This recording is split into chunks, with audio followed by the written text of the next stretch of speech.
সবাই তোমরা কেমন আছো? আমি গল্প দিদু। আমি রোজ তোমাদের একটা গল্প শোনাবো। শুরু করার আগে ভিডিওটা লাইক আর চ্যানেলটা সাবস্ক্রাইব করে নিও এরকম অনেক গল্পের জন্যে। আজকের গল্পের নাম পুতুলের দাম। ছোট্ট তিস্তা খুব গরিব ঘরের মেয়ে। মাটি দিয়ে পুতুল বানাতো আর ভেঙে ফেলতো, আবার বানাতো। তার বাবা বিজয় কর্মকার একজন ছোট চায়ের দোকানের মালিক। প্রতিদিন ভোরবেলা উঠে দোকানে চা বানিয়ে লোকের ঝাঁঝালো কথা শুনে আবার সন্ধ্যায় বাড়ি ফিরতেন। কিন্তু মেয়ের মুখটা দেখলেই সব ক্লান্তি ভুলে যেত। তিস্তার একটা স্বপ্ন ছিল, ডাক্তার হবে। পাড়ার বইমেলা থেকে একটা ডাক্তার খেলার সেট দেখে বলেছিল, বাবা, ওটা পেলে আমি প্রতিদিন মাকে ইঞ্জেকশন দিতে পারবো আর তোমাকে ওষুধ লিখে দেব। বাবা হেসে বলেছিলেন, ঠিক আছে মেয়ে, এইবার বইমেলায় বাবাই কিনে আনবে। কিন্তু সেই সময় বাবার দোকানে চা বিক্রি হচ্ছিল না, আয় হচ্ছিল না।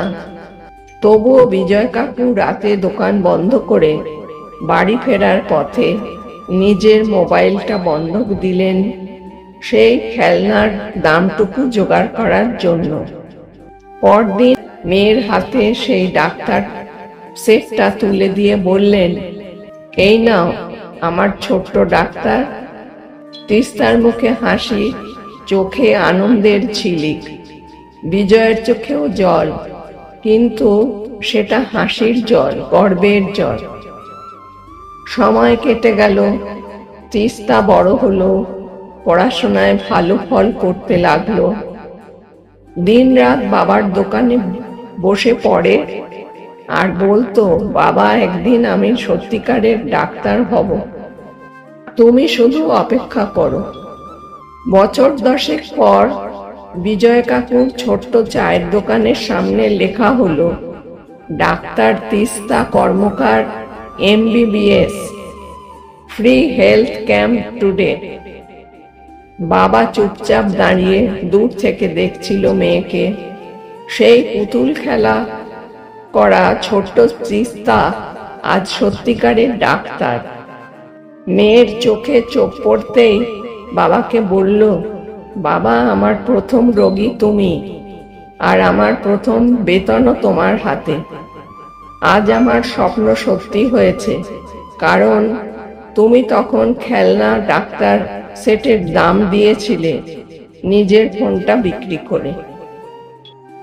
আজকের গল্পের শিক্ষা, একজন বাবা তার সন্তানের ছোট ছোট স্বপ্ন পূরণের জন্য নিজের বড় বড় চাওয়াগুলো ছেড়ে দেন।